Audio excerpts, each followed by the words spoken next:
हम पढ़ रहे हैं बगुलों के पंख, जो कि उमा शंकर जोशी जी द्वारा रचित है।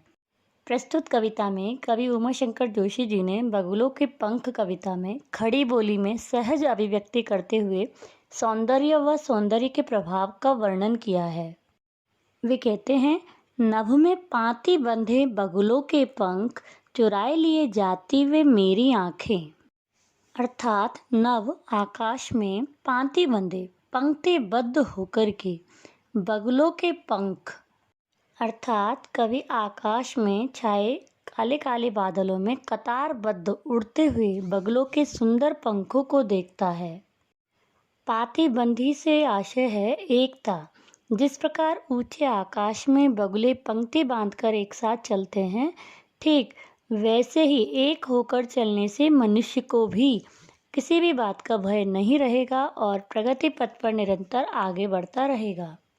चुराए लिए जाती वे मेरी आंखें, यह दृश्य मेरी यानी कवि की आंखों को चुरा ले जाती है।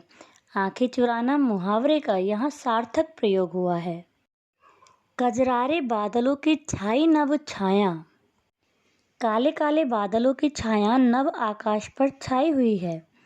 कजरारे बादलों की छाई नभ छाया में उत्प्रेक्षा अलंकार है।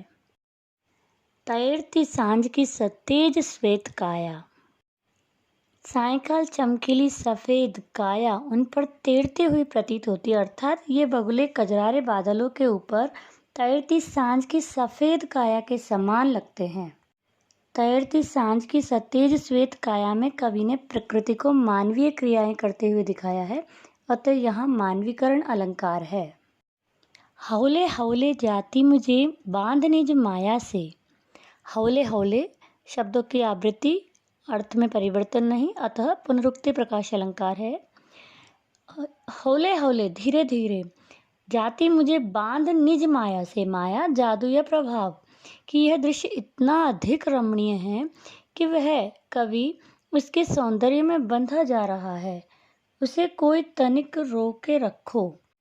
कवि उस सौंदर्य में अपने को खोया हुआ महसूस कर रहा है और उसकी आंखें उसी दृश्य को देखने हेतु स्थिर हो गई है।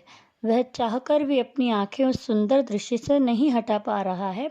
इसीलिए वह कहता है, आह्वान करते हुए, कि उस सौंदर्य को थोड़ी देर के लिए कोई रोक ले, क्योंकि उसे यह भय है कि कहीं यह रमणीय दृश्य लुप्त न हो जाए। वे कहते हैं, उसे कोई तनिक रोक रखो। वह तो चुराए लिए जाती मेरी आंखें, नभ में पाती बंधी बगलों की पंखें। वे कहते हैं, इस सुंदर नज़ारे पर वे मुग्ध हो रहे हैं। आकाश में उड़ते पंक्तिबद्ध बगलों के पंखों में कवि की दृष्टि बंधकर रह जाती है।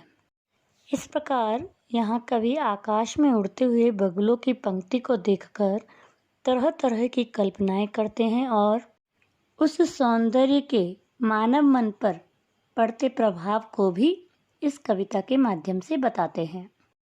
सायंकाल के समय आकाश में सफेद बगलों की पंक्ति अद्भुत दृश्य उत्पन्न कर रही है, अतः दृश्य बिंब भी यहाँ साकार। हम पढ़ रहे हैं